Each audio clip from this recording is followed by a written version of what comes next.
Петок, 10 февруари, кратки вести во 12 часот.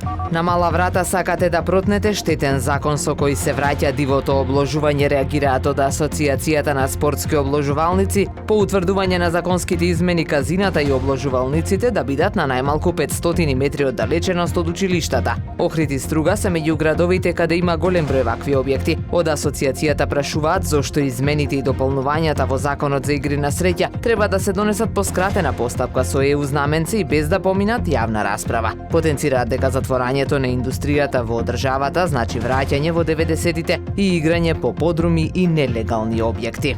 Иако скоро секој ден сите поминуваме покрај нив, често без и да ги погледнеме или забележиме, сепак неколку бездомни лица и понатаму се секојдневие во Охрид. Може ли градот повеќе? Може ли да се изнајде решение за овие лица? Не дали може, туку мора, и тоа без да се бараат изговори и да се префрла топката и ингеренциите на друга страна. Ако некогаш оваа слика можеше да се види само во текот на летната сезона и бевме уверувани дека е увезена, сега е повеќе од јасно дека проблемот е реален и се продлабочува. Повеќе лица бараат сместување во напуштени објекти и куќи, а често можат да се видат и како буквално спијат на улица или до некоја куќа или зграда.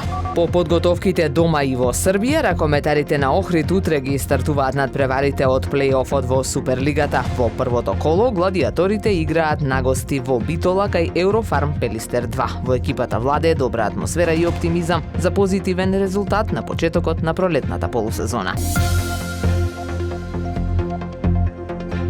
Времето денес сончево со умерена облачност, дува слаб до умерен источен ветер, максималната температура во Охрид до 4 степени. Повеќе информации на ohridpress.com.mk. Уредник и водител на вестите Даниела Спасик. Технички реализатор Реджеп Селман.